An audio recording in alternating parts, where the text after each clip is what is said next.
afternoon. I'm happy to open our session on nature-based solutions application in semi-arid climates. Nature-based solutions are defined by the IUCN as actions to protect, sustainably manage, and restore natural or modified ecosystems that address social challenges such as climate change effectively and adaptively, simultaneously providing human well-being and biodiversity benefits. Nature-based solutions are at the heart of our sustainable answer to global change. As we try to tackle these three global crises, the biodiversity crisis, climate change, and pollution, all man-made crises, we need human-made solutions which go hand in hand with nature recovery and based on nature.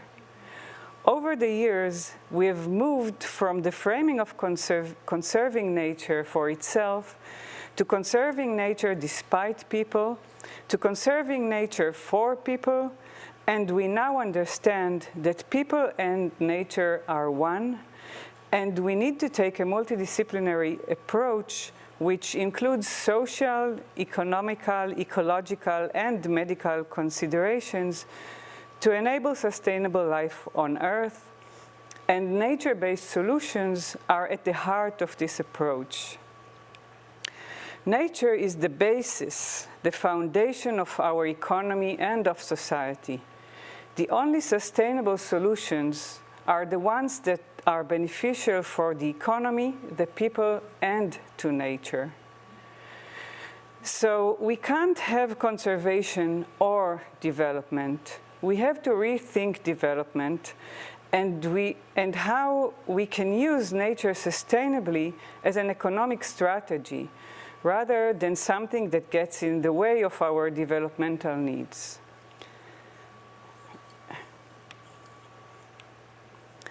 In our session, we will focus on arid environments. Utilizing nature-based solutions raises unique challenges in densely populated countries like Israel, and even more so in semi-arid conditions. Such challenges include restoration and protection of wetlands and streams, and cultivating resilient and biodiversity-sensitive forests where water is scarce, or promoting solar energy, agriculture, and urban nature reserves where land is scarce. In this side event, we will share Israel's experience in the application of nature-based solutions under such conditions.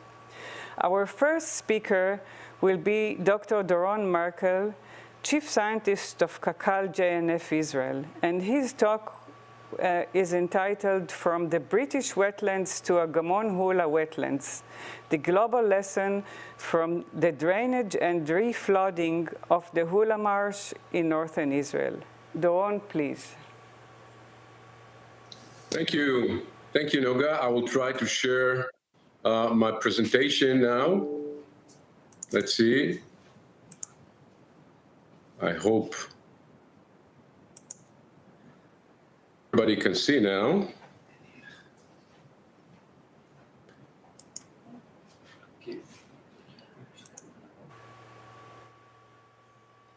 Noga, can you see my presentation? Yeah, we do. Great. So in this presentation, I will describe the history of wetlands in the Hula Valley, northern Israel, stressing the lesson that we should learn about preservation our wetlands. But first, let's speak about wetlands in general. A wetland is a shallow water body, usually with dense aquatic vegetation. Wetlands store carbon mainly in peat soils. Peat is a soil rich of organic matter due to the slow decomposing of the plants in wetlands. Wetlands also slow and clean flow of water downstream and support the abundance of plant life and wildlife. Here you can see the different types of wetlands and some famous examples from the world. For example, South Everglades in Florida are salt marsh. The North Everglades and the Pantanal in Brazil are swamps. And in Great Britain, most of the wetlands are fens and bogs. Some of them are swamp and freshwater marsh. The historic Hula marsh, which we will speak today about, is defined as freshwater marsh. But let's speak a little bit about the British wetlands. The rain-drenched lands of Great Britain offer perfect conditions for the formation of wetlands. Actually, and naturally, the area of Great Britain was mainly wetlands. However, the UK wetlands are threatened. More and more wetlands are drained and dried for housing and for agricultural development. Some traditional management of wetlands has been replaced by industrial scale use, and also raised bogs and low fens and peatlands have been destroyed by pit cutting for fuel and use in gardens, like you see in the picture to the right, to the down right. And now let's go back to the Hula Valley and first ask ourselves, how did the Hula Valley was formed? And for that, we should go to the geological history of Israel and see that about 5 million years ago, the Dead Sea Rift Valley was formed. And within the Great Rift Valley, few water bodies were formed. The first one was the Dead Sea, about 5 million years ago. The second was a Hula, lake and marsh, about 1 million years ago, located between the Golan Heights to the right and the Galilee, the Golan Heights to the east and the Galilee to the west. Finally, the Sea of Galilee, which we call in Israel Lake Kinneret, is the youngest, only 20,000 years old. So now you know that the Hula Lake and Marsh are about 1 million years old, and they also served the habitat for unique fauna and flora, mainly papyrus, cattle, and reed.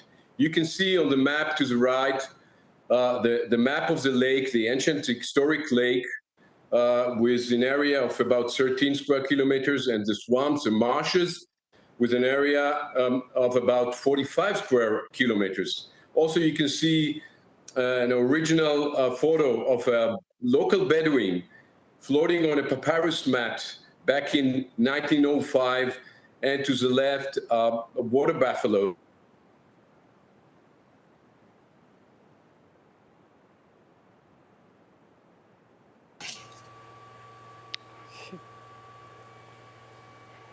We've seemed to lose Dawn.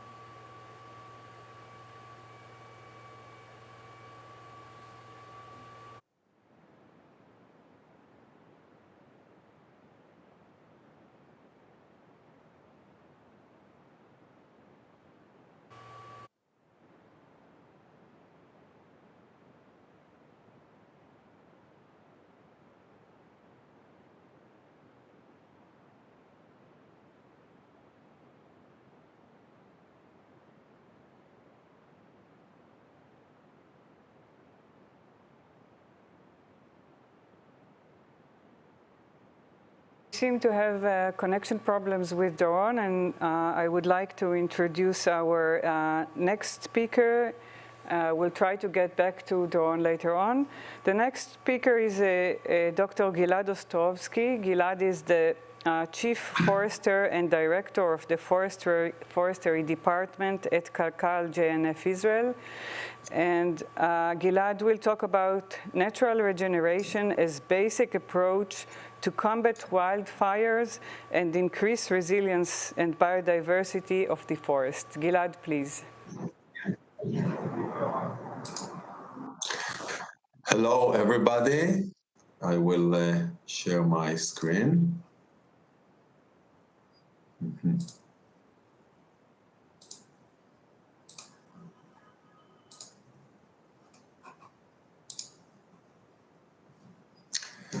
Noga, can you hear me now? We hear you and we see the screen, but can you please move to presentation mode? Full screen mode? Yeah. Okay. Okay, now. Okay, so my name is Gilad Ostrovsky. I'm the Chief Forester, and my talk will be about natural regeneration as a basic approach to combat wildfires and increase resilience and biodiversity of the forest. So let's start. I would like to start from the bigger picture, from our policy and guidelines that focus us on goal-oriented, sustainable management of forests and open spaces. And the basic concepts that we like to emphasize are natural processes and increasing diversity. Intervention should be smart, and we try that our impacts will be small as possible. And we also like, when we manage our forest, to put emphasis on enhancing local heritage that we find a lot in the forest. So moving on from the big principles, one of our basic concepts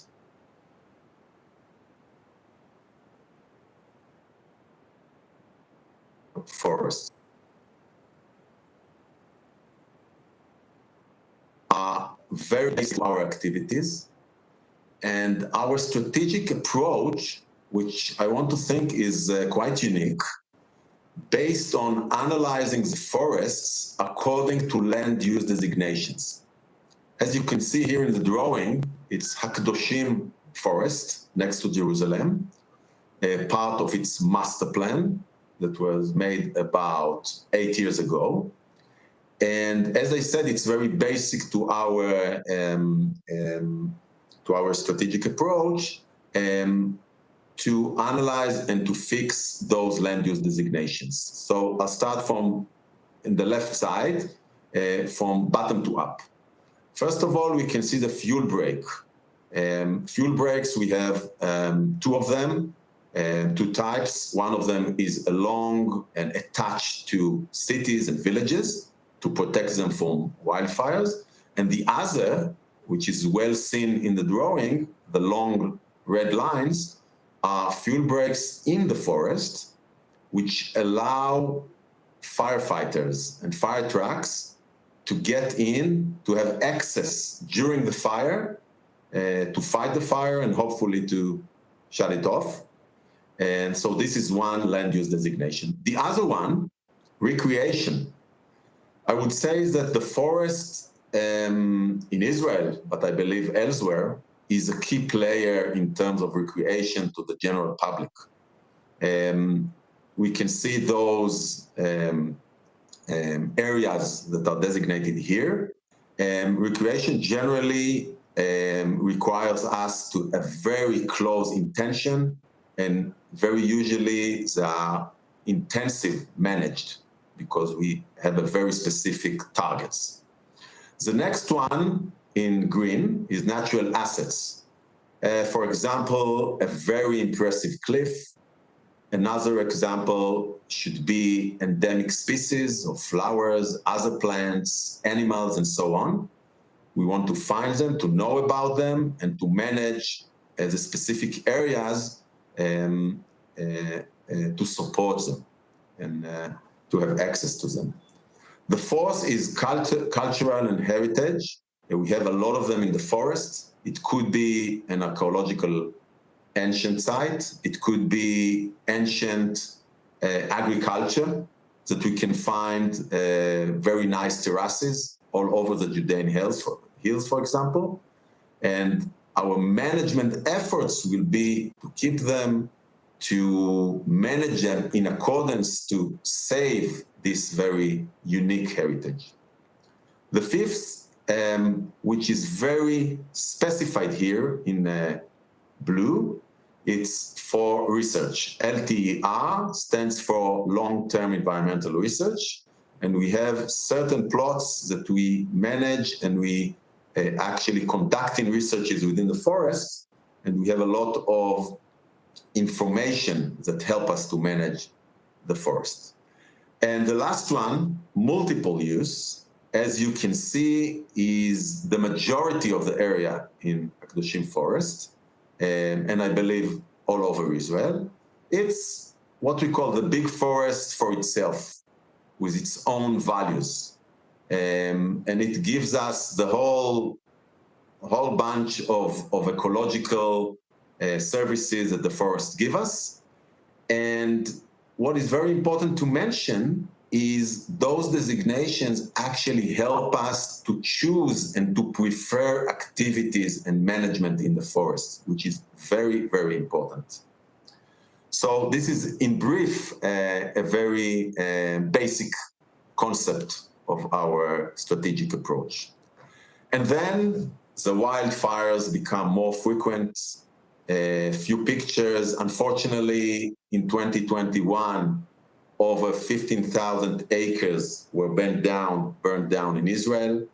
As we can see by the data, fires become more frequent, large areas being burnt, and we believe it has to do a lot with climate change, and we should be ready when we have to think what we are going to do. A very recent example is from Jerusalem mountains last August. As you can see in the picture, more than 3,000 acres burned down in Hakdoshim and Hasata forests, very near to Jerusalem, next to the main road to Jerusalem. In the areas there are more than 6 villages and small towns. The consequences were very harsh. As we can see in the picture, the intensity of the fire was high and very high, and large portions of the forest totally burned down. And this is only one example of few very big wildfires. In Israeli terms, it's very big, and we have to think what we can do now with it. So first step when we think about wildfires is go back to the planning table. Planning is very, very important. And we go back to our master plans and management plans, and what you see is a map that describes distribution of desired vegetation formations. This map represents the patchy character of the forest that we would like to see. It's not the current situation of the forest, but we manage the forest according to this planned vegetation formation distribution. For example, you can see the green shaded, which represent mostly mixed forests and coniferous and mixed coniferous, but beside them we have also oak woodland, shrubland, fuel breaks, eucalypt, orchards, and we get a big picture of very patchy forest which support heterogeneity and diversity.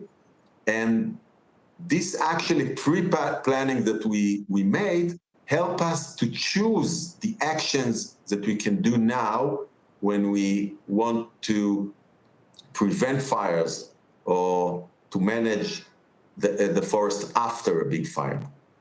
So just to remind us, when we talk about natural regeneration in the forest, it has many faces. Some of them are beautiful. So we have, the germination of pine trees, which is very strong after fires, and we receive this scenery that we see in the right down picture. But other types of regeneration could be from leaves, could be from the trunk itself, from the roots. And what we do with this is actually conducting very careful surveys to assess natural regeneration. And here I have to emphasize and to recall, natural regeneration does not mean hands-off. It means smart intervention. if we want to support natural regeneration and to build our forest upon this principle, it comes with smart interventions that we have to decide and act. And let's bring a few examples. First of all, when we talk about fires, fuel breaks. And what we can see here in the picture is a fuel break in the forest itself along a dirt road, which allow firefighters and fire trucks to get in. And we can see the very low cover that we want to achieve. You can see in the front of the picture a small seedling of oak tree. Generally, we prefer broadleaves over pines. So we have this goal-oriented management, and then that means in terms of fuel breaks, a very intensive management, thinning, pruning, grazing, and some more actions to make sure that our fuel break will be efficient enough in the next fire to come. When we talk about management, we have spatial protection from grazing. In those three pictures, you can see the red arrows indicating the spatial protection that we fix around small seedlings that we find in the forest with different coverage types that you can see in front of you. We fix them especially to protect from grazing. In Israel, we have a lot of grazing, mainly from cows, sheep, and goats. And this construction will be with us for 5 to 10 years to protect the seedlings until the tree will be high enough, and if it grows well, we can put it off those protection, and we help the natural regeneration to establish in the forest without the need of plantation, for example. Another aspect of management, along roads again, thinning pine seedlings along forest dirt roads. It's a major thing that we have to do because the pine regeneration of pine seedlings are very, very large, in large scale, and we have to act very firmly and consistently to make sure that we don't have a very dense cover of pines, because we want to ensure the next fire find us in different situation. And another last example is pruning, that we have to do a lot to support establishment of young broadleaf trees. Here we can see Omer from our department in the Gilboa Mountains actually does this activity in a young broadleaf tree. And we can see it before and after. And this pruning management activity support, as I say, the establishment and the long life of the tree. And actually, it's a very important activities that we have to intervene and to come into the forest to make sure the rehabilitation of this area in the forest after a wildfire. So after those few examples, I will sum up. So natural regeneration is a nice and very useful basic concept for us. But I want to emphasize it demands us for wise management. And if we do it, we can achieve continuous cover, which is very important for us. We can see two pictures. The upper one is from the Meron mountain in the Upper Galilee, and on the right side from the Jerusalem mountain, from the Kedoshim forest.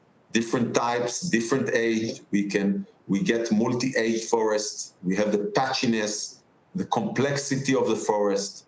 We support biodiversity by this heterogeneity and complexity and the multi-age forests that we have. And in addition, we increase the resilience of the forest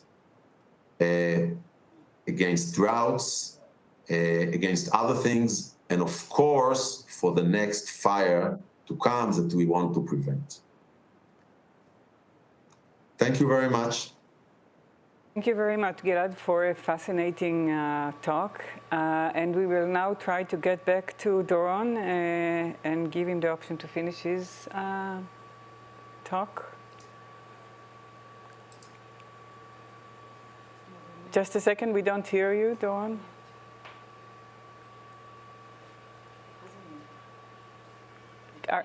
Are you muted? Can you check if you're muted?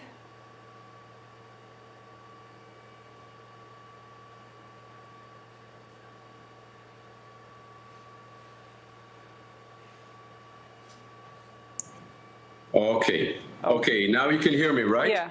Yeah, please go on, Doron. Thank you. Okay, I'm sorry for these technical problems.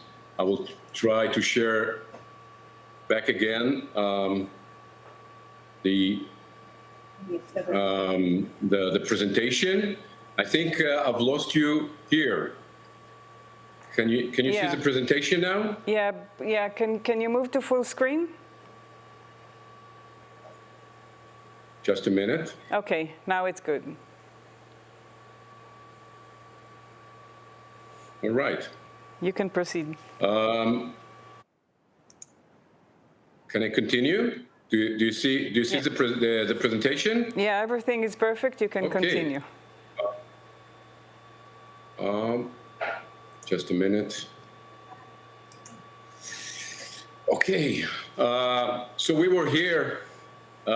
We spoke about the drainage of the Hula Valley. It was decided to drain the Hula Lake and Marsh, and in 1951, the Hula Lake and Marsh were both drained totally in order to use the dry land for agriculture, not only, but also to defeat the malaria and to decrease water loss due to evaporation.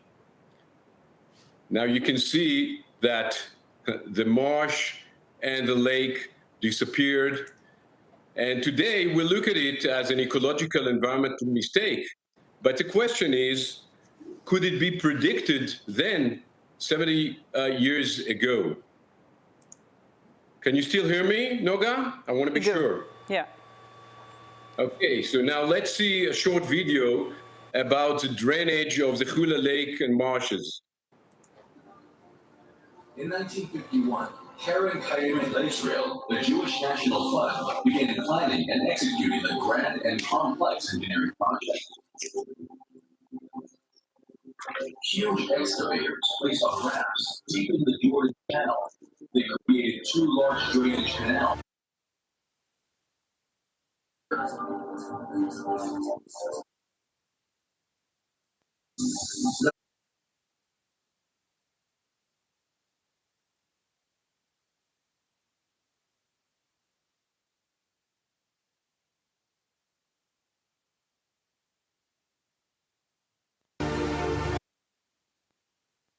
In 1951, Keren, Kayemet, LeIsrael, the Jewish National Fund, began planning and executing the grand and complex engineering project.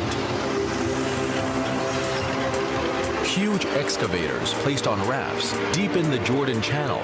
They created 2 large drainage canals, one of which became the route of the New Jordan River.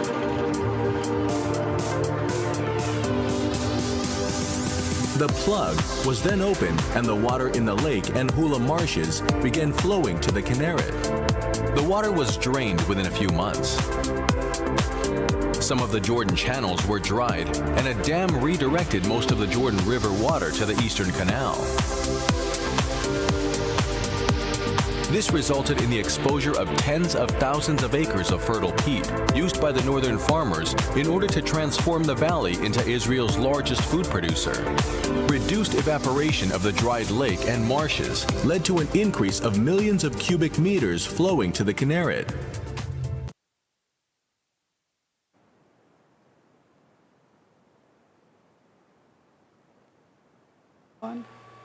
We don't hear you. Are you muted again?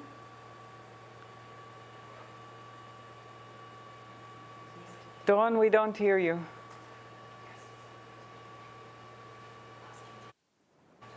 Can you try to unmute?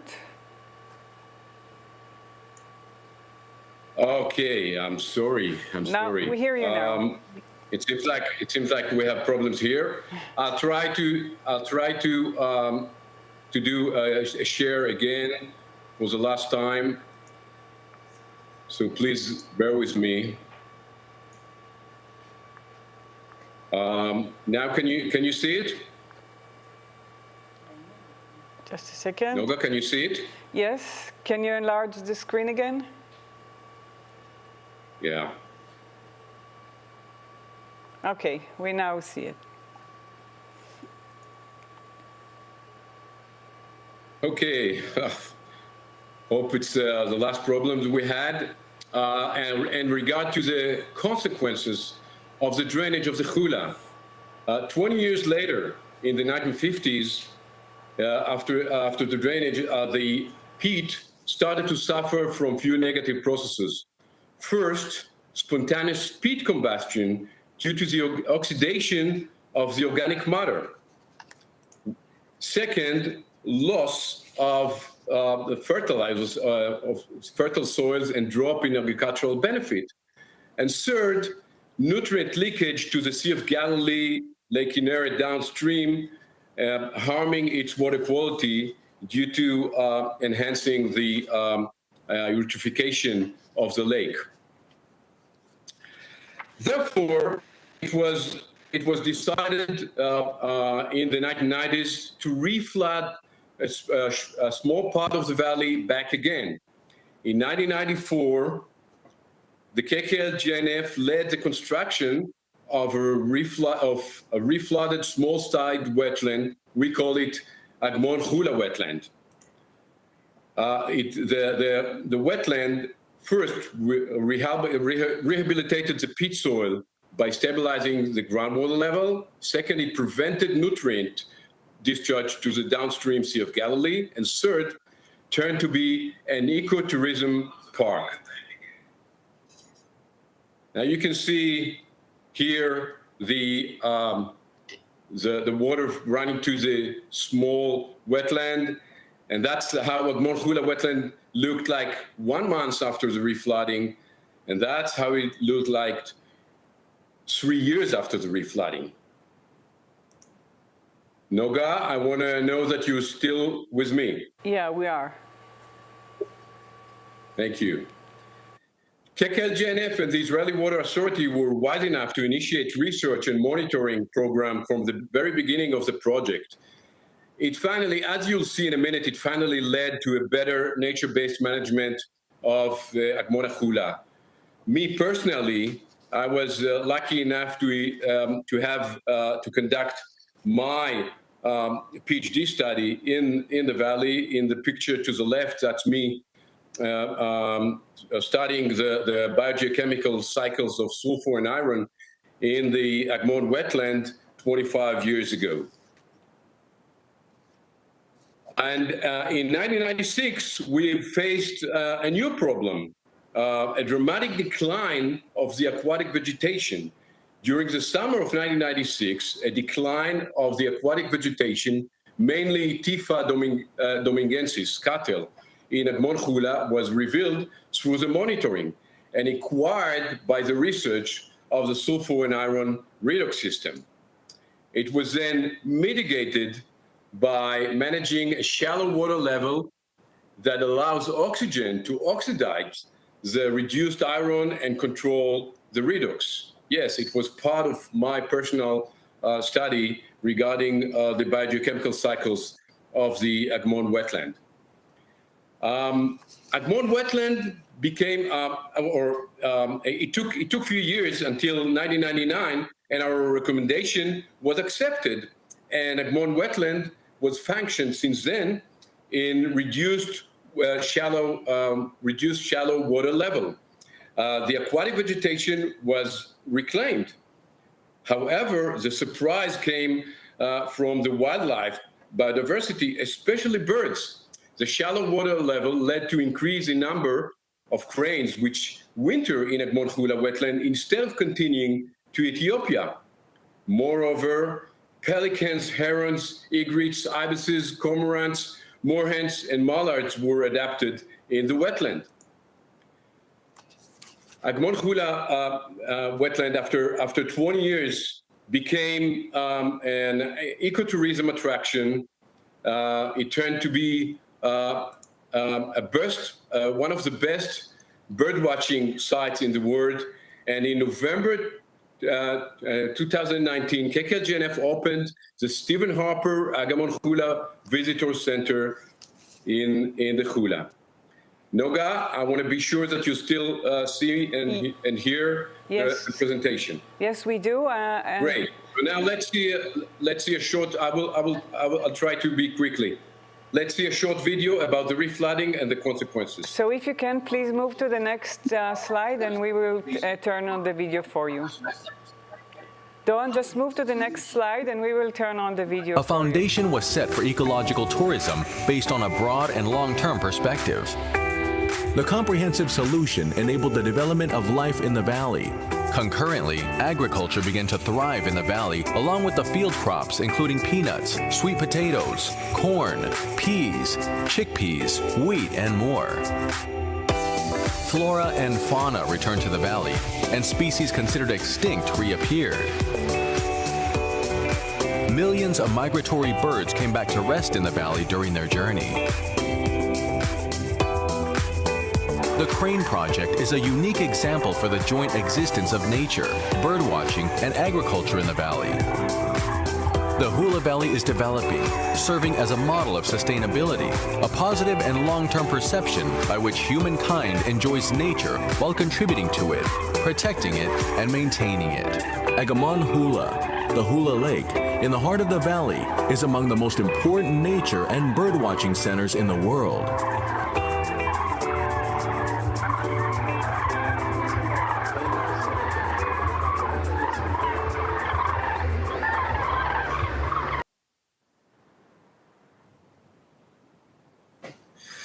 Yeah.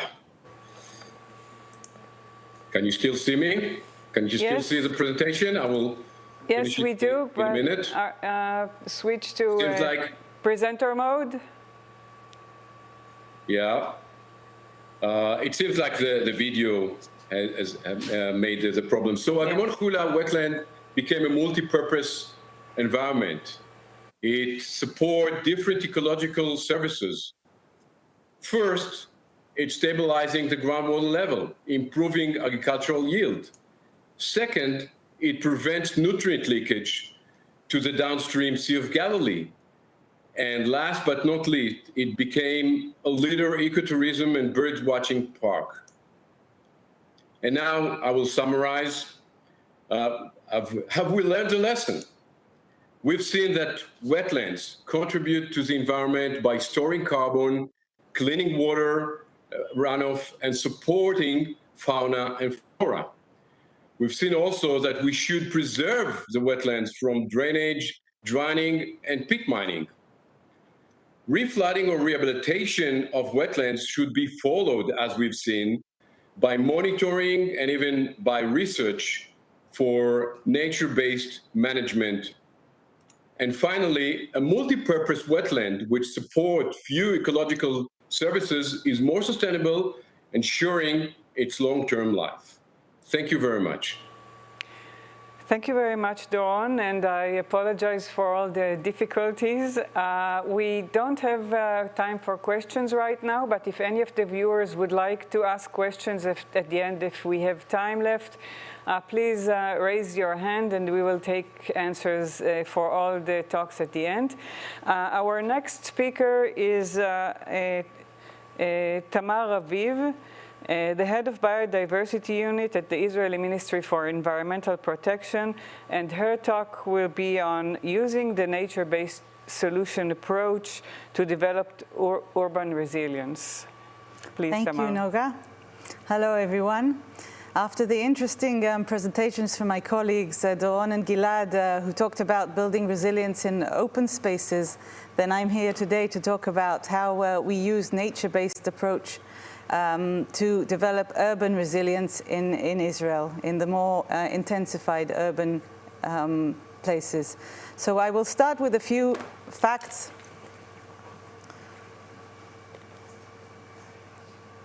It's just the wrong presentation, sorry. Okay. Thank you. So I will start with a few facts about, and now it's not working. The clicker is not working. Huh? No, it's the red one. I'm sorry, the clicker's not working. Okay, so I'll start with a few facts about Israel that are relevant for the presentation. The population in Israel is approaching 9.5 million, and the annual population growth rate is very high at 2% a year. 93% of the population lives in urbanized areas. And because of the population growth, planning for housing is intense, with about 1.5 million new units expected in the next 2 decades. Also, there are 257 local authorities in Israel on a small area. From a geographical and ecological perspective, Israel is set at the meeting point of 3 continents and 4 geographical regions. And there is a steep altitude gradient rising from over 220 meters in the north to under 417 meters below sea level at the Dead Sea area. There is also a steep rainfall gradient of 1,000 millimeters per year in the north, but only 50 millimeters per year in the south. And we are at a semi-arid climate, as Noga said, which includes a Mediterranean climate and a desert climate as well. We have identified locally 23 distinct ecosystems, and we are also an important bird migration path. So all of these facts imply that we are a biodiversity hotspot with many endemic and important species of plant and animals. Unfortunately, land is scarce in Israel, and there are many negative key drivers that put biodiversity at risk. You might know many of these negative key drivers because they are universal. You're probably familiar with them, but we have land degradation and overexploitation of our natural resources, invasive species of plants and animals, and infrastructure such as roads and even wind turbines that cause collision for animals. All of these are putting pressure on our biodiversity at a national level, and we do a lot at a national level to protect biodiversity, such as nature reserves and national parks. But they also affect biodiversity at a local level too. So we are here today to talk about climate change, and I wanted to exhibit how urban nature at a local level, using nature-based solutions, can help dealing with climate-related issues and help cities adapt. Here are some photos of climate-related hazards. The one on the top left, for instance, is a winter pond that has not received its rain. It's November in Israel and still no rain, and it's unfortunately set on fire just this week in a very urbanized area, the city of Netanya. But we also have floods, and we have other climate-related issues, storms, and drying up of our water and aquatic habitats. So nature-based solutions, as Noga said before, I will repeat it, are actions that protect, sustainably manage and restore natural or modified ecosystems that address societal changes effectively and adaptively, while simultaneously providing human well-being and biodiversity benefits. So we're talking here about benefits not only for biodiversity, obviously for humans as well, and that is what is important about this concept.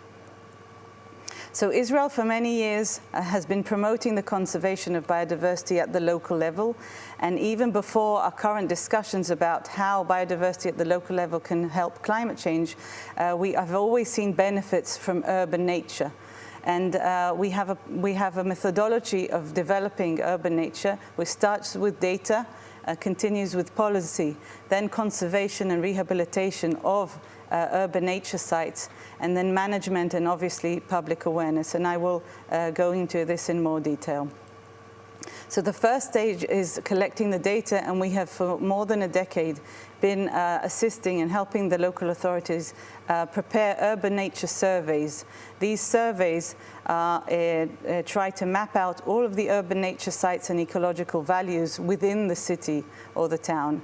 And you can see here some examples of the maps at the bottom of some of the cities of Arid and Nes Ziona and Ra'anana. All of these are published online.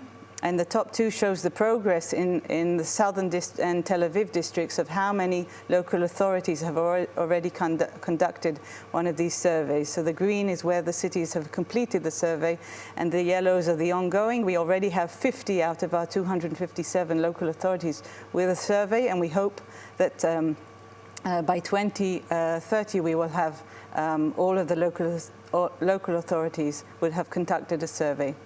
The second stage is policy papers and guidelines, and this helps the local authorities and gives them tools on how to implement and preserve urban nature within the municipality. One of the interesting things that has happened in this development is that we have a new job. It's called the municipal ecologist, who helps with implementation. The third stage is implementing ecological considerations in planning within the municipality and development of urban nature parks, usually areas that have been degraded and run down. And obviously the fourth stage is education, public awareness and engagement. This is not linear. This is something that is ongoing all the time. So I will be giving 3 examples to demonstrate the nature-based solutions approach in the urban environment. The first is the Gazelle Park in Jerusalem. The gazelles populated this area, which is in the center of the city, and that became more and more enclosed due to surrounding development until they were literally locked in this area. And after 20 years of public opposition, the municipality decided to develop a park there rather than housing, and it opened to the public in 2015. Now, the project included rehabilitation of the degraded land and applying nature-based solutions for treating runoff water and groundwater, including developing a winter ponds, cascade of winter ponds that you can see here. The park today is one of the main free tourist attractions in Jerusalem. It's home not only to a big group of gazelles, but also to many species of plants and animals. The second project is the rehabilitation of Lev HaSharon winter pool in the most densely populated part of the country, the central part. Winter ponds are an important habitat, but unfortunately were not appreciated over the years. But the last few years, we have seen many winter ponds have been rehabilitated, and there's more understanding of the importance of this habitat. And the project is completely nature-based, providing connectivity between natural areas and enhancing pollination for the agricultural fields close by, treatment of runoff water, and much, much more. The third case is an example of the desert city of Arad. After Arad performed the urban nature survey a few years ago, they began to think about the ways of enhancing biodiversity and engaging the public.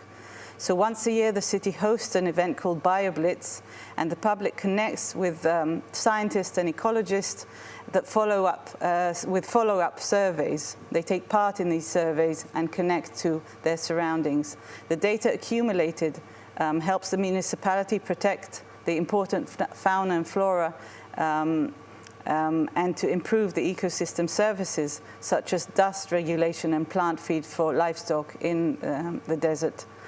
So all of these projects are based on nature-based solutions, and they provide a variety of ecosystem services that you can see here. Climate regulation and carbon sequestration, of course, but also, and importantly, in central areas, flood and landslide regulation. They also provide for pest and disease control and treating runoff and groundwater to prevent floods. In more intensified areas, the projects allow for reducing urban heat and air pollution, And in more open spaces like Arid, they provide a food source and livestock feed. And pollination obviously is another important part of ecosystem services. But it also provides for an area of cultural services and education as well. So if we're talking about co-benefits, then there are many here in these projects, and the approach of nature-based solutions in the urban environment. For biodiversity, it's the rehabilitation. It provides for rehabilitation of endangered habitats and rewilding as well of plants and other species of animals. It supports biodiversity at the nationwide level as well. We have found within these surveys many endangered species, and some of them are even new species that are new to science. It reduces pressure on nature reserves because people can choose to go to these parks rather than go to the nature reserves and travel far away. It enhances connectivity, and it allows for protection of threatened and endangered species, providing food and shelter for migratory species of birds, and obviously helps with battling climate change from a mitigation and adaptation point of view. For humans, it allows for a better quality of life and health, makes nature accessible for all those who can't travel as well.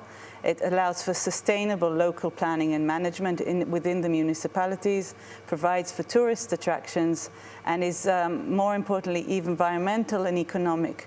These urban nature sites, if they're designed and managed in a good way, then they save a lot of money for the municipalities.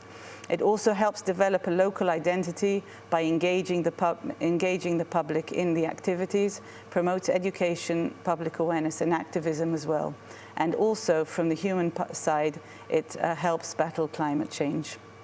So our vision for urban nature and nature-based solutions is that urban nature will be applicable in all local authorities. That is why we would like that all local authorities would have the survey to start. It allows for developing green and blue infrastructure, taking into account the different habitats. Developing accessible urban nature sites in every city is key to the success of this kind of approach. And obviously implementation of ecological considerations within planning and management. All of these together will help build a more resilient urban environment. Thank you. Thank you, Tamar, for this excellent talk and for all the work you do.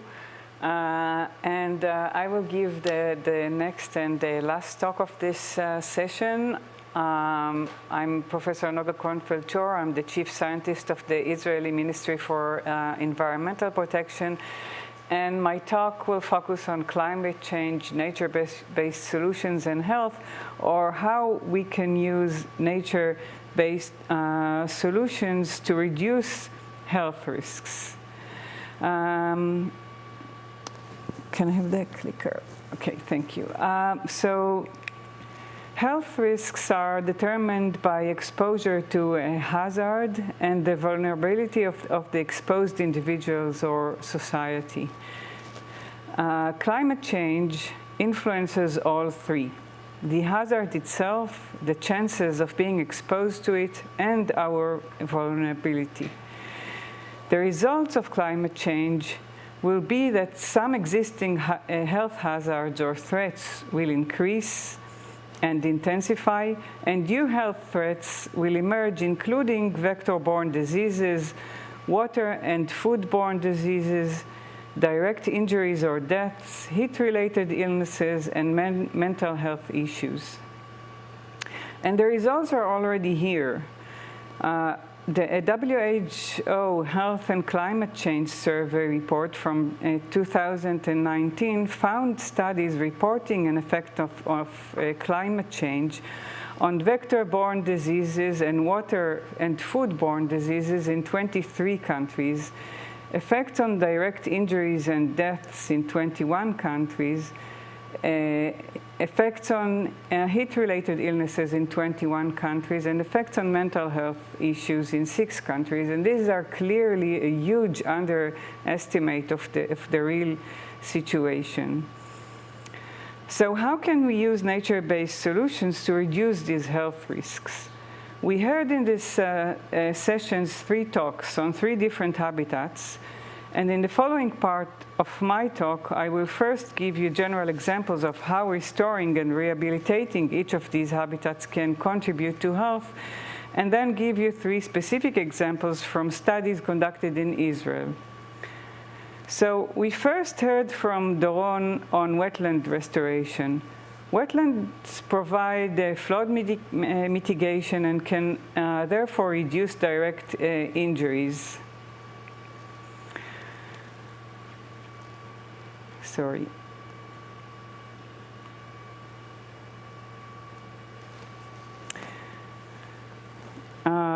They also filter water, provide a habitat for healthy biodiversity, and can provide different benefits depending on the specific locations.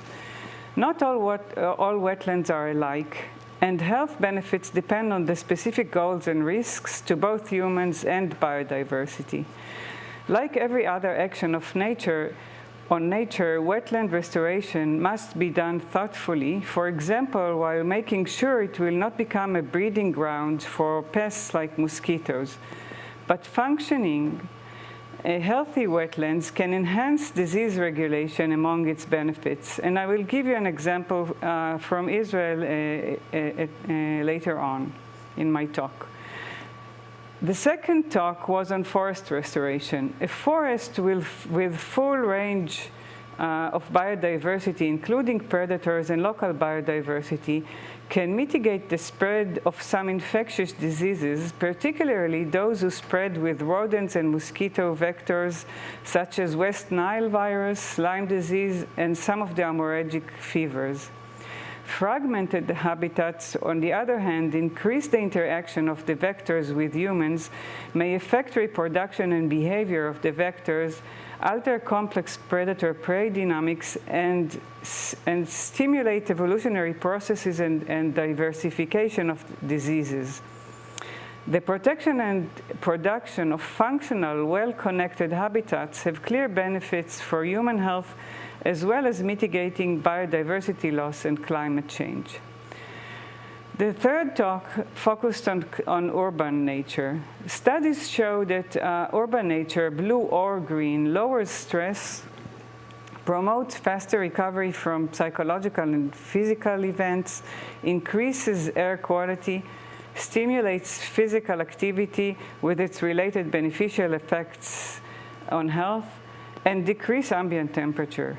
All these promote health, and in all of these cases, it is important that the rehabilitation, restoration, and generation of the habitat will be based on scientific ecological understanding of these fragile and complex systems. And I will now give 3 examples from studies conducted in Israel. Leishmaniasis is a parasitic infection caused by different species of Leishmania protozoa. It is transmitted through a bite of infected female sandfly. In Israel, we have cutaneous leishmaniasis, which is caused by Leishmania major, whose reservoir are desert rodents, and Leishmania topicana, whose reservoir are rock hyraxes.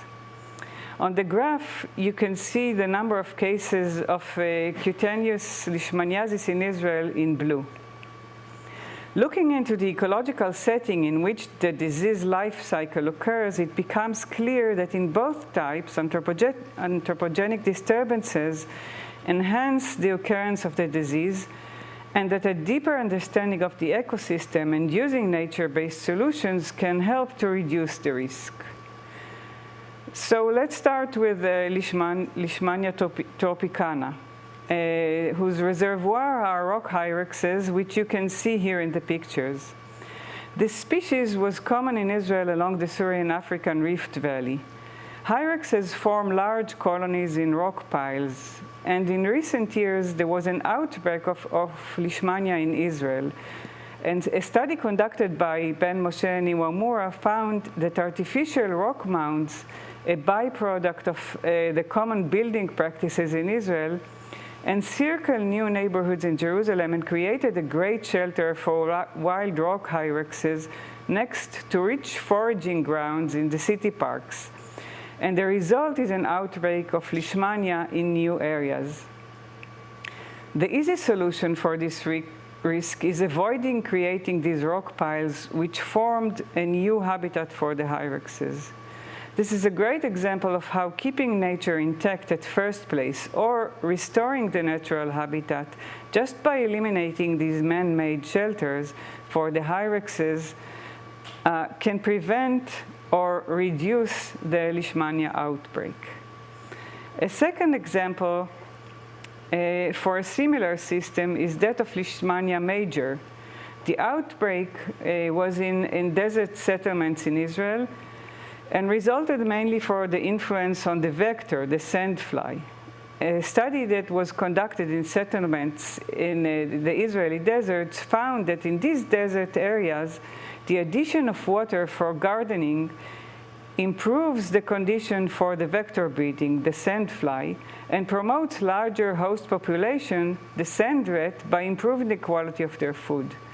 Together, this resulted in enhanced disease transmission risk to humans. So in this case, using local vegetation, which does not require irrigation, is expected to result in reduced risk of infection by leishmania major.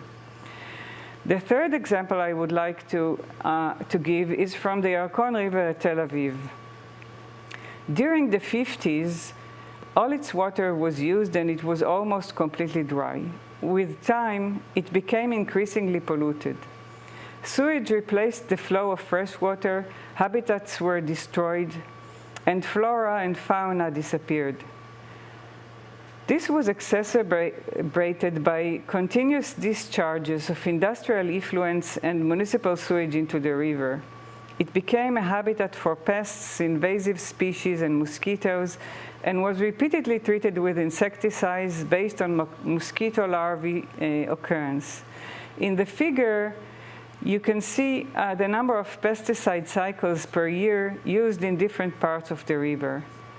On 1997, a bridge on the river collapsed during an international sports event, which led to the death of 4 athletes due to infections caused by the exposure to the polluted river water. And this was a turning point. The river was dredged to restore its original depth and natural flow. Riverbanks were raised and reinforced, and this improved the quality of the wetland and enabled fish reproduction. Extinct fish species, as well as new species, which prey on the mosquitoes' larvae, were reintroduced, and populations of many other species recovered. And all this eventually led to rehabilitation. The river is still considered unsafe for swimming, and there is much more that should be done. But since 2009, there's no need to use insecticides in the river, and their use was stopped, further enabling the restoration of the local arthropod communities. So instead of using pesticides and insecticides, restoring this river solved the mosquito problem around it. All these 3 examples are nature-based solutions for health risks, and many more examples are out there. We just have to look for them and use them. The solutions must be based on deep understanding and scientific knowledge of these complex and fragile ecological systems that surround us and which we rely on.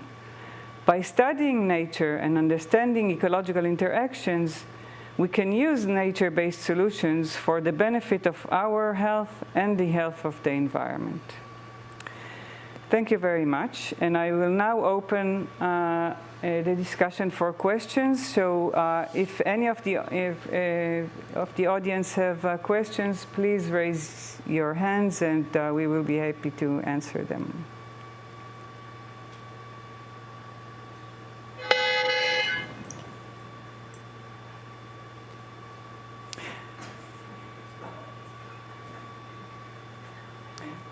Okay, so if there are no further questions, I would like to thank the speakers again for their wonderful talks, and thank you for listening.